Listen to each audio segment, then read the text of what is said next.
Shmai everyone, welcome to this walkthrough on how to make and edit science films, this time specifically in Final Cut Pro. Now Final Cut's been around a long time, I know loads of people who use it, and it's a professional style editing software. So there's loads of upsides to it, it's a very powerful piece of software, and there's very few downsides. I mean, one of the downsides could be that you need a Mac for it to use it. It's only on Mac, so if you don't have one, you'll have to buy one in order to use it. But if you already have one, it's a great upgrade from iMovie. It is £300, but what that means is you get a lifetime license for it. So you don't have to pay a subscription each month like you do for some other editing software.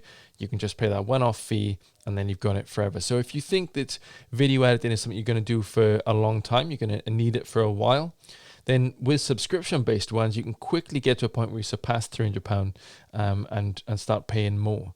So that one-time license means that you get all the updates with it, but at the moment there's a 90-day free trial with it, so you can actually just try it out and see if it is that upgrade from iMovie that you really want, or if iMovie is just still for you. You know, if you're hitting limitations in iMovie or in another piece of software, then maybe that jump into Final Cut is what you need to take away those limitations and start working. If you want to follow on this walkthrough with us, you can go to sciencestorylab.co.uk and find out in the tutorial section all the media that we use for this walkthrough, because there are a few extra areas in Final Cut that we'll need to have that walkthrough of, so you can edit along with us and find out how Final Cut differs from iMovie, but also from other types of editing software as well. So when we open a Final Cut app, we'll be faced with a few different project panels, so let's take a look at those. And when we're in it, what we'll find is that there's a lot of things that are familiar actually. So this is quite familiar. This is going to be the media section where all our media is kept. Then we've got a playback section where our videos play back. This one is a little bit different, this library section. And this is to do with the way that Final Cut likes to organize files when it's in here. So we're going to have a look at libraries and events and projects and the likes. That's something that's slightly different. And this inspector panel, also a little bit different too. This is like an effect control panel or just a control panel where you find out information, you do colors and things like that. That'll all become apparent when we start adding media in. Then underneath on this bar, we've got different ways of adding media into our timeline. We've got different playback options. And then we've got these buttons, which are all to do with the timeline as well. We've got a place to look at our transitions browser, our effects browser, snapping, which is like the magnetic style of video clips snapping together, which can be helpful and can be unhelpful sometimes too.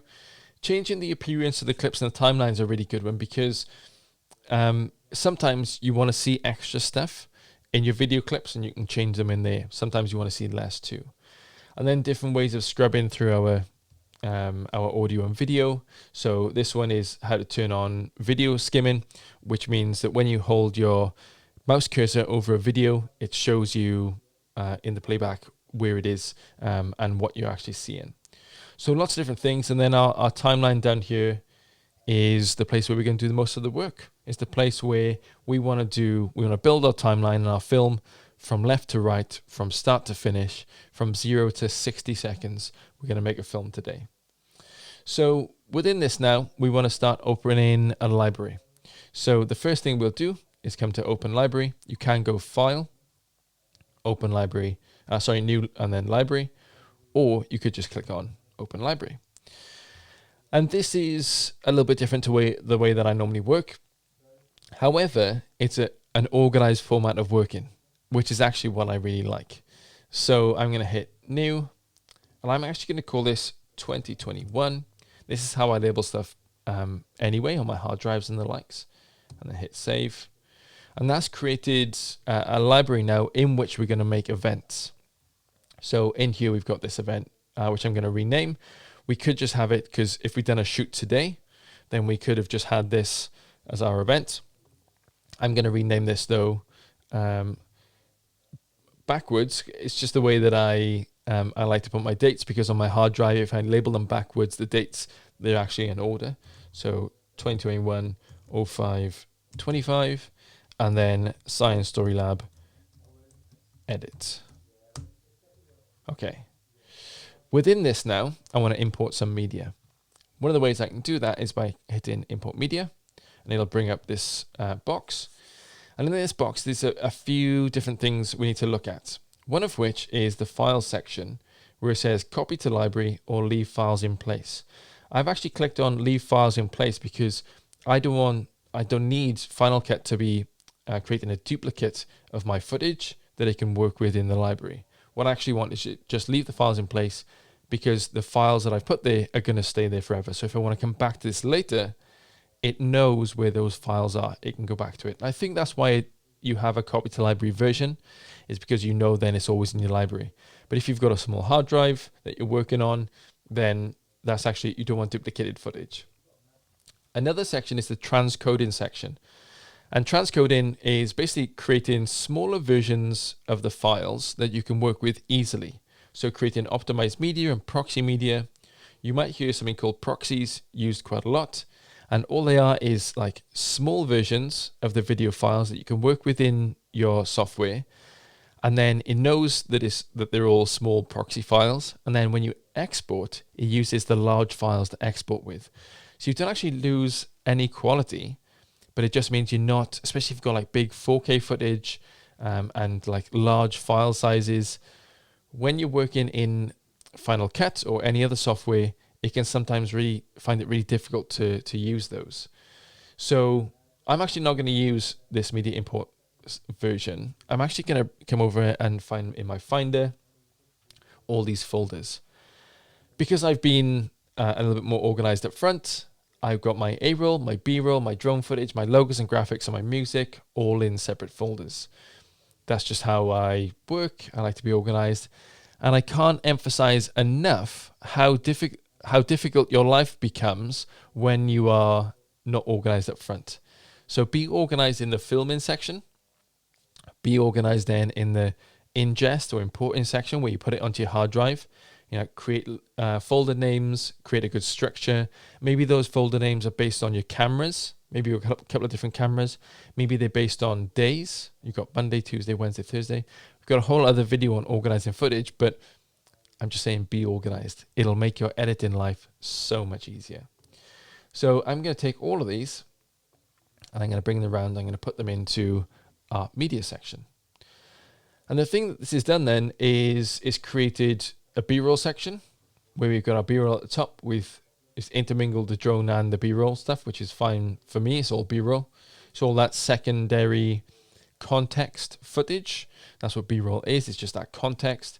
And then the A-roll is going to be our primary footage that we use to drive the thrust and the narrative of the story. So this is an interview. It could be pieces to camera. It could be an interview. It could be anything. But it's going to drive the story. And then underneath that, we've got our music, all these here. And then under that, again, we've got our graphics and our images. So these are just pictures and sometimes logos. But what I've also got then is this. If I drop this down, I've got these keyword sections, which is A-roll, B-roll, drone, logos and graphics, and music. So I know where to go to find those different pieces of software, which is exactly what I want. I want to be able to come to these quickly and go, right, I need A-roll. Let's look at the A-roll that I want. Or I can just look at it in the larger section. So what we need to do next is start using this, really. So we're going to come down and create a whole new project. So you can see what I mean with, we've created a library, we've created events, we've created these keyword folders, and now we're creating projects. It's just a little bit more than you would normally find, but it's an efficient way of working. So within this event, which was our shoot was out in the Alps, it was in Chamonix, so that was our shoot. We're going to create a specific sequence or event, or project within this. And we're going to call it Tamara 60 seconds, because I might want to come back to this and create a two-minute version. I might want to create a 30-second version. So the project within the event is called Tamara 60 seconds. I'm just going to use the regular settings, hit OK. So now we've got our project here, which is Tamara in 60 seconds, and we're going to start building up. So in our timeline now, we've got this section. The red thing that goes along is our playback head, or this thing is the playback head, and we can move it around by using that red button. A few things that have popped up now are these, which are ways to import the media into the timeline, which I'll show you in a sec. And then these are really handy. They've got the keys to go along with them. And we've got a select tool, a position tool, a blade to zoom in, etc., etc. So these are all really handy to find your way around the whole timeline. So let's start bringing some stuff in. I'm going to build it from 0 seconds to 60 seconds. It's just the way I like to work, is in that linear capacity where I can take the audience on that journey and I know what they're going to see first, what they're going to see second. So I can look at what I need by scrubbing along or skimming along here, and it'll show me in the playback area exactly what it is. So I think to begin with, we need context. We need geographical context. We need to know where we are and maybe what we're doing, or maybe an introduction to Tamara. So I think drone footage is really good for showing good context, good geographical context. So maybe let's use this one. I use this one quite a lot because it's emerging from clouds. It's really pretty. So let's use this one. Now what I could do is I could drag the entire thing down. I could import it using one of these buttons. This one just puts the clip that I've selected into the primary timeline, into the track 1, the primary track. Or I could use, you can see that it's just the button E as well. So I could click on this and press E, and it drops it into my timeline for me, which is really great. In fact, I don't want it there because I don't want the entire clip. Other ways of doing it is just literally just dragging it down, and it snaps it across to the end of where you've been editing. So if I did it for the next one, that would do the same thing. So if I drag this one in, for example, it'd snap it to the end. I don't want either of those in there. What I actually want is I want to choose a specific part. So an efficient way of editing really is to find the things that you want within the source clips, within these up here, and then just bring those in. So let's just find the bit that I want. So maybe I want from here to there. Now there's a few ways I can do that. There's a yellow box around this now. I can drag it from side to side, that yellow box, from there to there, and drag that in, or press E and it drags it into my timeline. Or what I can do as well is let's hit backspace to delete that.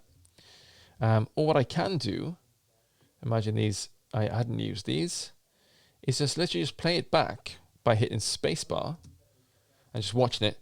And then when I find a point I want to bring it in on, I press I for in, and then I keep watching. And then the place I want it to finish, I press O for out. So I press in, I for in, O for out, and I know exactly then the bits that I want to bring in. So let's hit O there, and you can see it's added that end in just there. So what I can do is I can hit E to bring it into my timeline on the primary one. However, this is going to be B-roll. So this is going to be context footage. And what I really like is to have that on a separate track. I actually want it on the track above because it's going to play over some of our primary footage. So what I can do there is hit Q, and that brings it into the secondary track, one above. And that's going to be my B-roll, my secondary footage. However, it's currently 14 seconds long, which is too long. I only want a 10-second intro. So what I'm going to do for this is I'm just going to shrink the, I'm just going to speed it up, shrink it down. So I can come to this section here, to the little accelerator, and I can just hit fast if I want, and put it down. What I'm actually going to do is show retime editor, and it says normal 100%, just so I know that it's that this has changed the speed. I'm going to hit eight times down there. So now what we've got is, actually it's 1 second. I want that to be a bit quicker. So I'm going to go to this. I'm going to put my playhead over the top of it, and I'm going to press Command and plus. I'm just going to head into this. I'm just going to get a little bit closer and make sure that I know I'm going to try and get it up to about 3 seconds. Another way of doing that as well is by going to the zoom and just hitting there and zooming in. You can do that too. And just another way of doing it is come up to the view and zoom to fit. So it zooms into the bit that you're looking at. Okay, so let's just increase that slightly. I want it to be about 3 seconds altogether. So let's pull that out to 3 seconds. You can see here how long it's going to be. Maybe a little bit less. So I want 2 drone shots to be around equal time. Okay, that seems fine. Let's find another one, perhaps of these mountains. Let's do I there, O there. I'm going to drop it in. I'm going to press E to drop it into my timeline. Oh, I'm not. I'm going to hit Q to drop it into my B-roll timeline. So let's select that, hit Q. That's dropped it in there. Now this is Command minus to go out. This is a bit long again. So let's do the same thing. Let's go to speed, fast, put 8 times, and just drag that out slightly. So that's now going to look like so. Excellent. So that's what we want. And then we're going to add in a little bit of context footage of Tamara as well. And what I'm looking for here is a little bit of an introduction to who Tamara is and the area where we are. So much to do in the UK. Let's bring it to. I love coming back to Chamonix. I'm a climber. I love alpine climbing. I love coming back to Chamonix. It's my favourite place in the world. Perfect. So I'm Tamara. I'm a climber. It's my favourite place in the world. We're in Chamonix. Perfect. So let's come down then and let's bring in, cancel that. So I'm just going to bring this in. I'm going to bring this down to here. This is just like a little holding area for all this footage. So I want to butt it up against this. So let's drop it into our timeline there. And she'll start saying. So can you tell us your name and what you do? Okay, my name's Tamara. I'm a climber. I love alpine climbing. So obviously I started asking questions at the start there. What I actually want is for her to start talking. So you can see these waveforms now that are down the bottom, and these are a visual representation of the audio that you can hear. So you can start after a while editing by these. And so these are obviously where I start talking, and then she starts talking here. So somewhere in there is when she gives us the footage we want. So let's bring it to there. My name's Tamara. My name's Tamara. Is it from there? Tamara. No, it's from within there. Okay, so let's cut it there. Hit B and cut, and then go back to A, which is our select tool, and we'll delete that, but we'll push it back into under there. And now it sounds like. My name's Tamara. I'm a climber. I love alpine climbing. I love coming back to Chamonix. It's my favourite place in the world. Excellent. That's a great start. She said who she is, where we are, and it's your favourite place in the world. That's awesome. Okay, let's have a look at what's next. Grew up with the mountains. I grew up with them as my so I grew up with the mountains. I grew up with them as my playground. So Chamonix has become my absolute favourite place to explore, just because there's so much to do. You know, you could come back here. Okay, so she said a little bit of a backstory. She grew up in the mountains there. With the mountains, I grew up with them. Let's bring that slightly that way. So I grew up with the mountains. Back that way. So you can see I'm using the front end of this clip now just to. So I grew up with the mountains. There's a yet there that I don't want, so I'm just dragging that way. So I grew up with the mountains. I grew up with them as my playground. And I know that's a bit of a weird jump cut. So I grew up with the mountains. It seems to have got a lot more rainy within the world. So I grew up a very short space of time, but we're going to hide that. Might make a different transition, or we might change the footage, or we might just add in some B-roll just to cover that up. So you can always do little things to cover up those kind of transitions, those clips. So much to do, you know. So much to do. Absolute favourite place to explore, just because there's so much. So much to do. You know. There we go. Cool. So we're starting to get our clips together now in our timeline. Let's bring a few more in, because really what I want to do is I want to get up to probably 45 seconds and then add some extra B-roll in as well. So let's bring something in from this clip. The tall glacier behind me. Behind that is the Run lovely tall glacier. going back there. I don't get. I think exploration and adventure is a very personal thing. I think it means a different thing to every single person. You know, you don't have. So one of the key messages from this film is really like, what is science? What is exploration? We are explorers at our core. So what is exploration? Like, are scientists explorers? Do you have to do like geographical exploration, or can it be of the mind? Kind of like that. So this is what she's talking about. I don't think people have to come to here to have the same adventure. I think exploration and adventure is a very personal thing. I think it means a different thing. Okay, I'm going to press E to put that to the end of my timeline. Exploration and adventure is a very personal thing. I think it means a different thing to every single person. You know. Okay, I can tidy this all up later. That's fine. Okay. Out in the hills by yourself, but I think. I just want something to end in a very on. general sense, yes, most places in the world have been explored by someone at some point. But again, exploration, like adventure, is such a personal thing. So just because somewhere has been explored by someone doesn't mean you shouldn't do the same. That's quite nice. Just saying that it's very personal to everyone, and we can do a lot of exploring by ourselves. Okay. I think, sure, I think exploration has a very broad meaning. And, you know, I think exploration. Okay, let's tighten that up. And now you can see we're already at 55 seconds. We put 4 main clips in.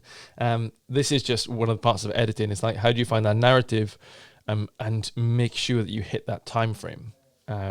Because you're going to, certain social medias and certain, you're going to have a time frame, like whether that's 60 seconds, 2 minutes, 5 minutes, 10 minutes, whatever. But you'll always be surprised at how little you can fit in and how succinct you need to be. I can definitely edit these down. I can take some of the ums out, etc., etc. But like, this is almost the entire thing. Now, I'm gonna add in a few little bits to finish with Tamara. What I really want to do is maybe show. Oh, I know. There's some drone footage of her. Where is it? There's some drone footage of her that looks pretty epic. This is the clip I want to finish with, is her walking out onto this. So let's grab that now, that I noticed there. And drop that in. And then, actually I don't want to do that. I want to drop that on my B-roll timeline. So I'm going to click and press Q. It's going to go in there. And then, this is the epic. So I can make it look like these two are the same. So she's walking up this bit, there to there, maybe to there, and then put this on my second one. So let's bring that across slightly. Snap in. Great. So when she talks at the end, then somewhere has been explored by someone doesn't mean you shouldn't do the same. And then that audio won't sound that bad because we'll have music underneath as well. Excellent. So let's put some B-roll in of her doing things, because we've just got lots. Not only have we got some clips here that don't look right when they jump cut from one to the other, we also want to add in extra context. We want to add in her doing things. So let's put in a little bit of this. Actually, let's add in a bit of her kind of coiling ropes and doing stuff. There we go. So a little bit of that there. A little bit less of it. That's going to cover up this clip. And this one. And then maybe a little bit of...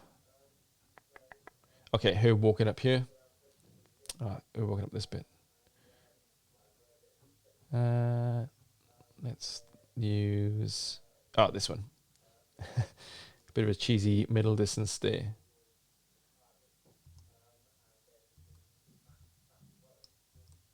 She's looking off into the distance. Wonderful. So we've still got, I'm going to use it over this one. And then I'm going to use a little bit further forward as well. Probably like drone footage of her doing stuff up high. There we go. And I'm going to put that there. So we've covered up 2 of these jumps now. But we still got this one in the middle. And what we're going to do there is we're actually going to transform this clip. So I'm going to, for the first time, use a different type of editor. I'm going to come up to here to the inspector area, and I'm going to come to this little video inspector, and I'm going to transform it. So we can transform here anything about the video. We can transform the position, and we can make it go left and right. If I'm hovering over that, sorry. So make it go left and right by clicking and dragging that area. So I'm dragging the cursor left and right there. I can go backwards, reset, and I can do the same up and down, and reset. I can rotate it around if I want, and reset. You can always reset these, so don't worry about moving things around and playing. So we can do that. We can crop stuff in, which is actually what we want to do here. This is very similar to iMovie as well. This crop and transform part. This is actually what I want to do. Is I want to crop in slightly. So I'm going to drag the corners down to maybe there. I'm going to hold in shift to make sure the proportions stay the same, because that's what I want. I want to make sure the proportions are the same so it still fits in with this. But now you can see that it doesn't look, there's like a black border around it. That's obviously not what we want. So we want to also scale it up.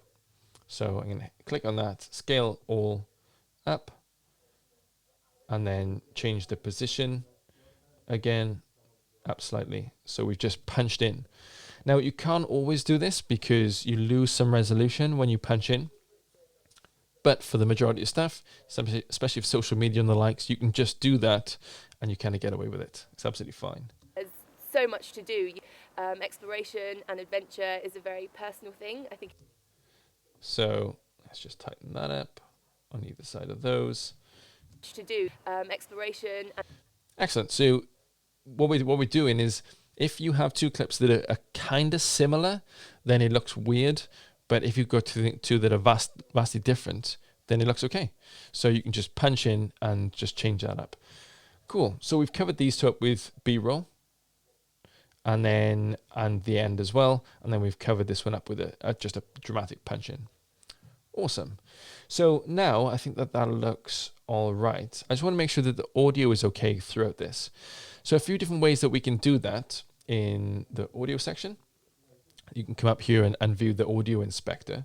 There's a few different things that you can do. You can click on one of these and then you can see the volume part of it. I can also play with it down here. If I hover over the audio part of this, I can pull it down or up. And you can see that it goes from blue into yellow and then into red. Basically, you want to keep it away from the red. Is all you want to do, really. I'll hit Command Z to go back and just reset that. Because we made sure on the day that most of these... So what you want to do really is make sure that they're all the same. You don't want something to be dramatically different, like really loud and then sometimes really quiet. So you want to make sure that they're all the same. I can see from this that they are pretty much all the same. I might just drag that one down slightly so that it doesn't peek too much into those yellows, but they're pretty much all the same. If I wanted to change any of them, what I could do is maybe like bring this down, and then instead of going to each one of the other ones then and doing the same thing, I can hit edit, copy, and then I can highlight these and go to edit, paste effects. And basically what that does is adds the volume in to all of those as well. So all of these now have the same volume. I don't actually want that. I think they were pretty good to begin with, so I'm going to Control and Z back a couple. But that pasting of effects is really good for volume, and we can also do that with color. We'll do that in a bit. So another way of sorting the volume, and actually I'll show it with this one, is you'll notice that this B-roll actually has volume with it. And, I think exploration has a very broad... There's a waveform here that we don't want. So I could just pull that down and make it 0, mute it. That's absolutely fine. What I could also do is mute it elsewhere, or I could detach the audio so that it's down the bottom now. So now this audio I can actually move around, it's detached, and I can just hit backspace and delete it. So now it has no audio with it. I don't know, for personally, like, I don't mind having it still attached, but then pulling it down. That's absolutely fine too. Okay, so let's now sort the other audio, which is the music. So you can get to the music in your music folder in there, but I actually brought in music with it. We've got a whole other video on where to find music for videos. Basically, stay away from copyrighted music is the only advice I would give. There are places you can get it. I subscribe to an annual subscription service where I can get royalty-free music and copyright-free music, so I don't have to worry about it. Weight off my mind. We're working on music for scientists as well coming up. So I'll just play a couple of these back and see what they sound like.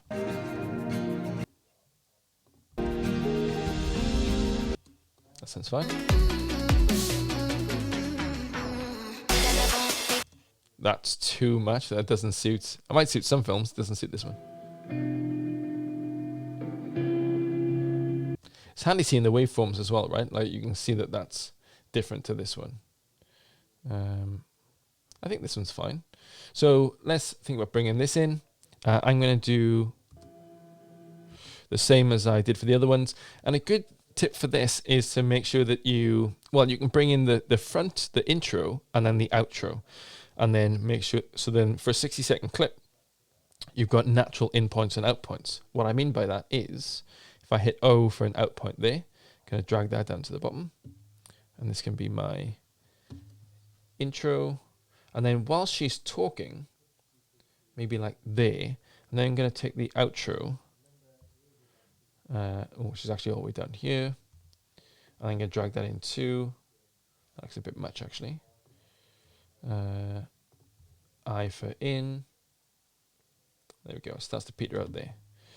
So then the end is just there. So now we've got a natural in point, which is the start of the song, and a natural out point, which is the end of the song. So what we've got to every single person, I think. And that little bit in the middle, you can put those up against each other and take that slight no noise out. But what I can do so I'm going to lower the volume for when she's talking, you will notice that those two clips are actually different. So what I could do is I could use the blade tool and go in and press B and blade it there and blade it there, because she's talking in that middle bit, and then I can press A and just bring that volume down to about -22.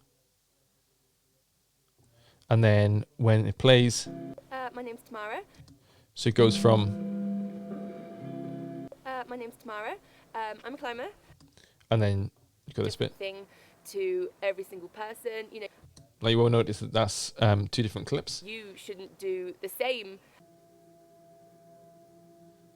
And that's fine. But let's go a little bit more advanced, because there's a different way and quite an easy way of doing it different. So let's go Command Z and make sure that all these still have their join throughs. And we're actually going to use some keyframes in this. So what I want to do is create a couple of keyframes to drop the levels down here and then back up there as well. And I can do that by going to our section. I'm going to click the select tool, click this, and I want to create 4 keyframes. And what it basically does is says, I want this to happen, but at a specific point. And it's actually this little diamond up here. So I'll add a keyframe in there. I'll drag my playhead along slightly to where she starts talking. And I'll hit another one. And I'm going to do the same thing when I want it to come out on the other side as well. So I'm going to hit a keyframe in there. Oops, on this one, keyframe, and then another one where she stops talking, there. And then I'm going to drag the music down on these sections, and what we'll see is that it gets quieter and then it's like slowly fades up, so it sounds like this. You shouldn't do the same. So it's like a nice gradual coming out of it. And same for going in is we're going to do that. My name's Tamara. So there's not that harsh break in the music. In the world. So I grew up with the mountains. I grew up with them as my playground. Great. And that's basically what you need to know for audio, is how to make things quieter and louder, how to kind of dip things out. These keyframes are really good for like if someone coughs during an interview, and you can just dip that music down and dip it back out again. Just take away that that little clank or the cough or whatever. So those keyframes are great. You can actually do it with video as well. You can tell it to zoom into different parts and zoom out. There's loads of things you can do with keyframes. So let's go through this now and make sure that all the color is in the right place, that it all looks good. So let's go to each one of these and say, does the color look correct on this? And I'm going to use the color inspector for that. I'm going to click on this section and then basically go to each one of these and say, does it look right? So I'm going to click on this and say, does the exposure look right? Hit the color inspector, and then I can go up and down in brightness. I can change the dark parts and the light parts if I want. Remember that we can just reset this if we want. So for me, that looks fine. This next clip doesn't. So let's change the brightness on this. Let's just take that brightness up. But we've taken some of the contrast out. So I'm going to add a little bit of that back in. And what we can do as well is change the color or the temperature. So one of the things I want to do is make sure that it is as, what's the word? It's as warm or cold, depending on the time of day. So for white balance, I'm not going to use the color board. I'm actually going to come down and balance the color just here. It tries to do an automatic version of it, and it doesn't do a bad job, to be honest.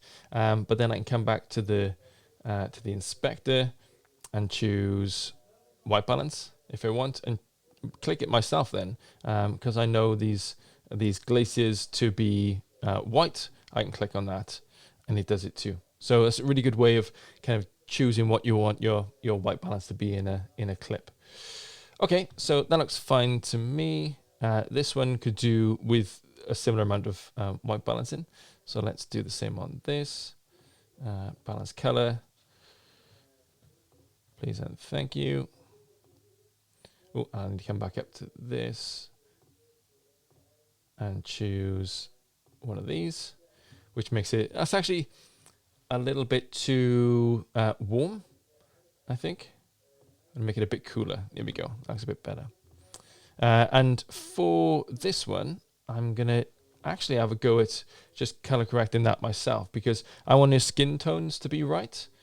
So I want to make sure that in this, that her skin tones are nice and correct,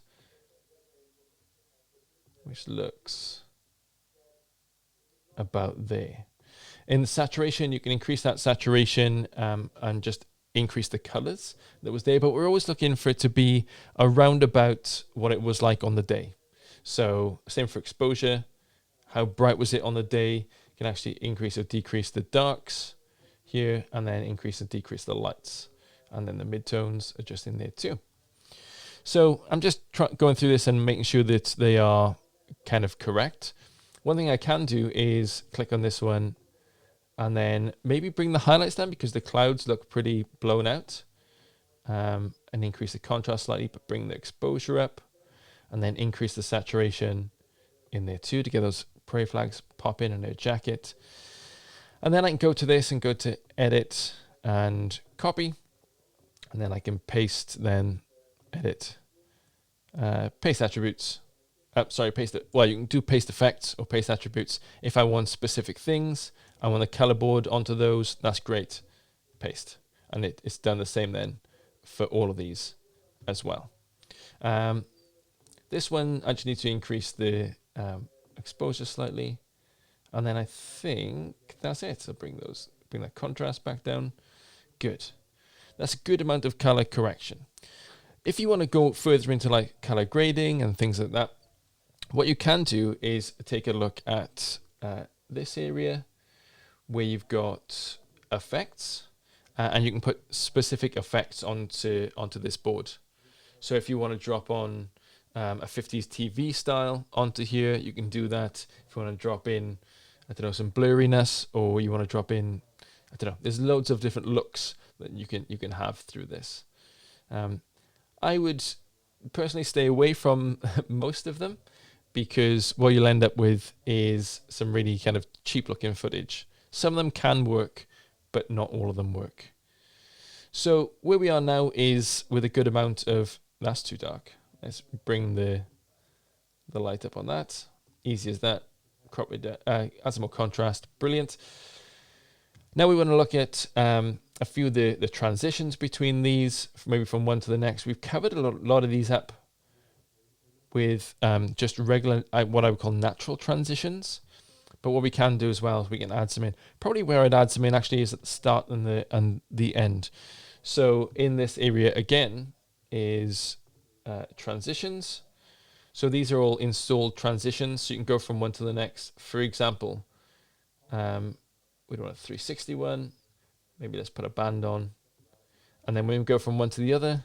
So much to do, exploration and adventure. It seems not very good to me. Let's try a black hole. There's so much to do, exploration. Yeah. So again, these can get fairly cheap, fairly fast.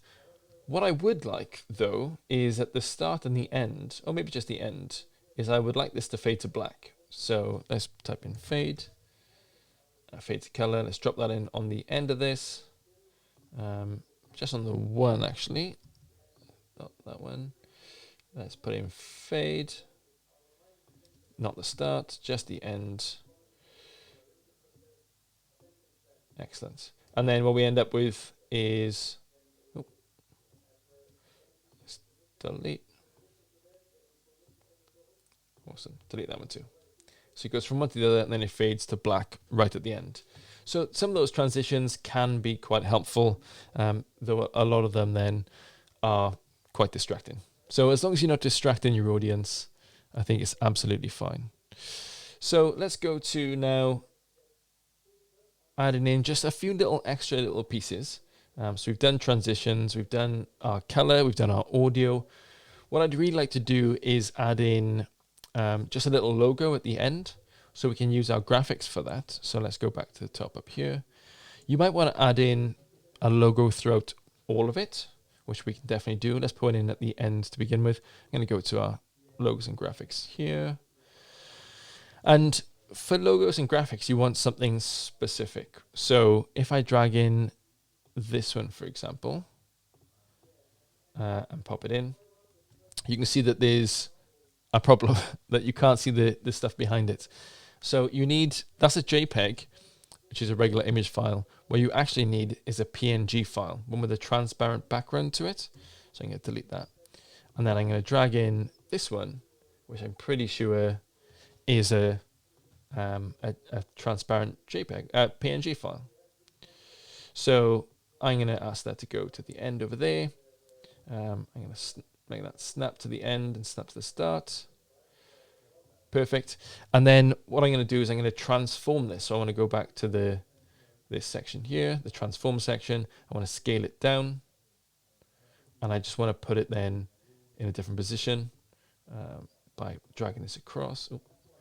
There, and then dragging this number across and up. Perfect. So then that now will appear when it appears there.